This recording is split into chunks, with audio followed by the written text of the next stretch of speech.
président xam ne yow da nga ne dañ laa jàpp. moo ko yëgle di. waaw ñu jàpp la. waaw nga ne dañ maa jàpp. RFI woo la ngay wax waa RFI naan actuellement ne dañ maa jàpp. mën nañu jàpp ba pare di la bàyyi ngay communiquer avec une radio aussi puissante que RFI. déjà bu ñu la jàppoon rek dañu naan sax xamuñu président bi actuellement kenn xamul fu mu nekk. kenn xamul fu mu nekk mais président bu ñu jàpp nga taxaw ne man de jàpp nañ ma yow kay jàpp duñ la ki ñu jàpp non tu n'as pas les moyens de communiquer. xam nga wax ji mooy lan. c'est que c'est ce président là qui n'est pas sérieux avec cër bi mu jox yëpp vraiment le président parce que xamul tax. moom il ne devait même pas prétendre à ce mandat là benn. forcé na dem son adversaire principal moom taxaw naa ne gagné na moom tam mu revendiqué ne dafa gagné te man nii militaires yi jëlee pouvoir bi jàpp naa ne moom il a perdu les élections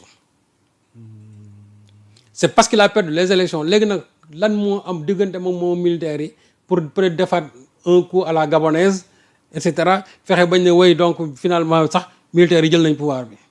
Parce qu'on a suspendu le processus électoral. Pourquoi on doit suspendre le processus électoral? Il y a une commission qui est là. Elle n'a pas encore donné les résultats. Pourquoi on suspend? Mais il faut qu'on soit sérieux. Quand il y a un verdict des urnes, nañ ko joxe. Président yi toog fii naan ay deuxième troisième mandat bu fekkente ne mandat comment dire la légitimité populaire décidé na da nga war a plier wu mais du ma dem mais je ferai appel aux militaires kaay leen ngeen jël nguur gi man renverser leen ma te mu war na ne boo soo naroon maintenir xam nga ne commission bi dafa naroon peut-être wax loo xamante ne nii yow du loolu ngay xaar parce que il a tout fait pour peser sur la commission alors qu'il y a beaucoup qui disent que son adversaire principal a gagné l'élection. Léegi maintenant on nous donne les militaires dañu jël man j'ai écouté les militaires là mais li ñu wax ça ne m'a pas convaincu. Ça ne m'a pas convaincu. Ay trafiquants de drogue, comme des gens qui doivent venir de l'extérieur, comme un coup électoral. Non, mais soyez sérieux quand même. Il a perdu les élections, ne ko reconnaître.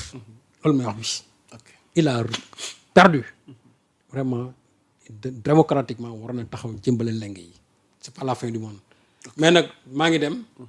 Wante man aussi ki ma fa war a wutu du ma fa wutu militaire yi gars yi ngeen jël pouvoir bi. Te xam nga président africain yi na ma yàlla baal mais ñu ci bëri dañu doy waar. ok sëñ Sallou daanaka waxtu wi dab nañu mais on m'interpelle maanaam ci nga def décryptage sur le voyage stratégique d'Ousmane Sonko. Récemment voyage bi condition yi mu amee mu ndur lu bette lim fa wuti lan mooy retombées yi lan lañ ci mën a jëriñoo choix pays golfe bi doon tey jamono demoon na fa delluwaat fa. Qu'est-ce qui s'est réellement passé Serigne Saliou Gueye ci voyage Ousmane Sonko bi ca Abu Dhabi ca zone golfe bi. Le contenu du voyage moi je ne peux pas me prononcer là-dedans. Serigne Saliou mais ñu ko xam naa ne Serigne ci bu ba El Malick ne woon na xaalis dawul dafa wuti xaalis. te bu ñëwee Sénégal yi jëriñoo mais ce qui est sûr et certain. waaw allez-y. que li mu wax mooy ça a été un voyage fructueux. gàtt na mais ça a été un voyage fructueux. gis nga voyage boobu. waaw coow li bëri na ci de Serigne Saliou. waaw moo tax non mooy li mu wax rek. waaw Sonko est très stratégique. man day jour bi muy dem man jàpp naa ne ñu njëkk a xam ne mi ngi dem ci la bokk. man xam naa loolu man jàpp naa ñi ko njëkk a yëg moo tax quand j'ai entendu Madiambal Diagne di si wax. waaw instant boobu. dama taxaw dama ree parce que man boobu xam naa li ma xam ba pare. premier ministre dem na ñu ne woy Falcon xawma lan et cetera yi wax. jet privé mais premier ministre buy dem. ndigalu président lay demee. premier ministre bi toppa caag rek daal di ne sol aw daalam de Cheikh Diba Yacine diw kaa leen bu ngeen ma damay dem fii déedéet non ça c'est la diplomatie. premier ministre buy génn ci ndigalu président lay demee quel que soit dëgg ak la tension entre les deux personnes buy dem ci ndigalu président lay demee su ñëwee ren kon président et c'est pour le bien du Sénégal la mu fa doon wuti c'est pour le bien et les gens vont voir nañ gis mais nii sax la baax xam nga parce que ça l'entoure d'un certain mysticisme. Sénégal dafa doy waar.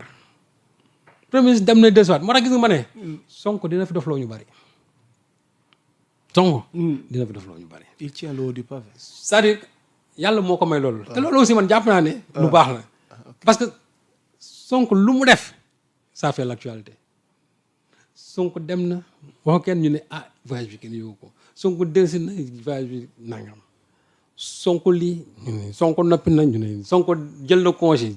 C'est-à-dire que voilà des gens ñoom topp ci détails yooyu rek en certain moment sax nañ mooy président dafa absenté Sonko dafa absenté loolu mais dans la constitution il est interdit l'absence des waaw mais est-ce que dans la ñaari kilifa yi. mais il fut un moment chef de l'État muy premier ministre. il fut un temps tous deux où- absents du territoire. ah mais il fut un temps du règne de Macky Sall Macky était absent Amadou Ba premier ministre était absent Mame Diop président de l'Assemblée était absent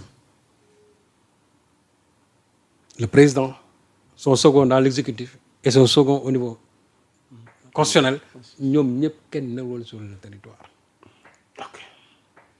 donc la constitution ne l'interdit pas bés bu constitution waxoon nañ tere nañ ñoom ñaar ñu génnandoo kon su boobaa jàppale dañuy respecter disposition constitutionnelle boobu mais concours de circonstances mooy ñu absenté la léegi nag dañ ne dans les faits loo xam ne c'est souhaitable même en France d'ailleurs c'est pas souhaitable parce que bu fekkee ne ñaar ñëpp dañu absenté ndoo bu catastrophe amee ci dëkk bi tout souvent mën na poser problème dëgg la. mais France il arrive que le premier ministre soit absent que le président de la République soit absent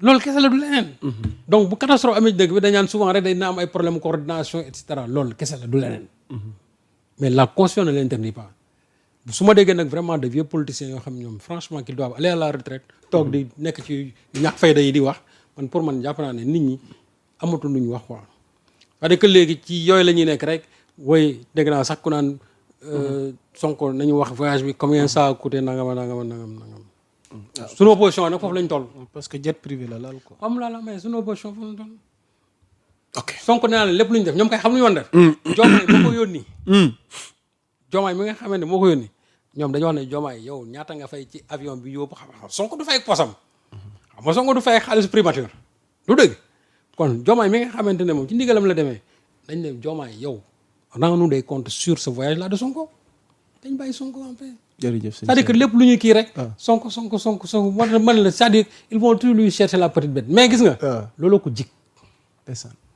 à mesure que ñuy wax moom ci moom toujours heure bu ñu xëyee rek ñu gis ko mu rombati leen ci paa yi dul jeex et je crois que l'absence de cette opposition là je crois que vide boobu moo tax sax tey yaa ngi naan absence de l'opposition mais tuuti waxtu bi jeex na ok mais il y aura vendredi les questions d'actualité le grand retour du premier ministre à l'Assemblée nationale ak contexte bi ak sujet d'actualité un grand moment Sëñ Saliou quelles sont tes attentes pour terminer cette émission ci rendez-vous gi Sonko joxe ak parlementaires yi vendredi gi ñu jëm waaw il faut que les parlementaires jouent le jeu de la démocratie ok yaa ngi dégg franchement que bu ñu fa ñëw naan ñu wéy sa diggante ak Diomaye et cetera ñun de on n'a pas besoin de ça loolu c'est des problèmes de parti na ko parti réglé fii c'est la République nañ ko woo ci budget bi nañ ko woo sur le plan de redressement nañ ko woo sur la question de l'emploi nañ ko woo sur la question de la sécurité nañ ko woo sur la question de la santé sur l'éducation l'environnement et dans d'autres domaines la justice ci yooyu lañ koy xaar député yi ngir yàlla poser leen des questions dans ces domaines parce que ñun loolu moo ñu soxal mais digganteem vraiment ak Diomaye loolu moom bàyyi leen bureau politique wala par Pastef réglé ko ça c'est pas l'affaire de l'Assemblée nationale man de bu ma doon Sonko képp koo xamante ni posé nga question boo xamante ni jëm nga ci affaire yow ak Diomaye nii xool question bi ma teggi ko teg ko nee te nga wax li nga xam moo soxal askan bi sur la question du budget sur les questions vraiment d'ordre d'intérêt national loolu su amee ils verront que Sonko a toutes les réponses qu'il faut par rapport à ça suñ ko deful nag ils auront raté ñoom aussi leur mission parce que parlementaires yi aussi ñun dafa am fu ñu di xaar xam nga Sonko am na fu ñu koy xaar mais surtout ñuy poser question yi ñun ñooñu la ñuy gën a xaar parce que Sonko ci ni muy répondre ñun ci lañ koy noter mais par rapport bien sûr aux questions qui lui seront posées par les parlementaires jërëjëfati Serigne Saliou waxtu wi dab nañu wolof danaan lu duuf ci nag bi xajul ci cin bi tàggoo bu dul tàggatoo waaw xam naa nag dana la namm rek waaw mais incha allah on donne rendez-vous aux internautes ndeysaan mercredi incha allah di ñaan yàlla may ñu wér rek ñun bu ngeen ñu gisul rek xamal ne dafa am nu mu demee daal mais depuis après 8 bi ba léegi vraiment j'ai voulu beaucoup communiquer sur cette situation là mais tey la ko yàlla dogal ma wax ci li nga xam ne daal xalaat naa ko ci dëgg la et c'est comme ça aussi le Sénégal jërëjëf tout en priant vraiment que jàmm rek am ci réew mi et que esprit réconciliation boobu nga xam ne moom la Diomaye di woote toujours esprit boobu mu jiital ko ci digganteem ak Sonko jërëjëf je crois que loolu moo gën a prioritaire. macha allah gis nga il l'aurait fait. il aurait marqué un très grand coup. yaa ngi koy woo daal mu. non ni ko Sonko waxee dellusiwaatul ci kër gi. man noonu laay ko waxee dellusiwaatul ci kër gi. parce que kër gi ci la jàmmam nekk. feneen fi ñu ko mën a dugal. illusion la rek mu dee diamant këru diamant bu dee or c'est-à-dire que illusion la rek bu duggee rek yàlla fa la na buy dugg rek safara la fay fekk na def tànk bu baax. jërëjëf ces gens-là ne lui veulent pas du bien ce qui veulent du bien. mooy ñi ma xeexandool depuis 2014 ba tey ñu egsi fii ñoo ñooy ànd ndoom. jërëjëf les gens du système resteront toujours les gens du système duñu mës a changer duñu mës a changer les gens du système ne changeront jamais. jërëjëf te actuellement nii. son premier garde-corps c'est Sonko. mooy bouclier. c'est son bouclier ñoom dañ ko xam a xam te man dama am lu ma ci xam. Le jour où les gens parviendront à dégager Sonko, il sera vulnérable et il sera atteignable encore. Donc son premier garde-corps, c'est Sonko. Sonko rek moo koy aar parce que Sonko mooy poser problème ñëpp muy ñi nekk fii lobby yi ñëpp ak au niveau international c'est Sonko qui leur pose problème. jërëjëf. Parce que c'est un souverainiste et ces gens-là n'en veulent pas. dafa am privilège yu bari yoo xam ne Sonko daf c'est-à-dire politique Sonko daf leen ko xañ sur le recouvrement des taxes fiscales bi tout ça ñi nga xam ne daawuñu fay di fay tey ñooñu loolu neexu leen. ñi nga xamante ne lu bari ci corruption lañ ko daan am boo ñëwee nga war a fay param 10 milliards nga ñëw corruption nga ne damay fay 2 milliards ñu bàyyi la nga den kii non c'est que loolu fi Sonko dindi te loolu neexul ñu bari ñooñu nag seeni intérêt daf leen jaral lu nekk.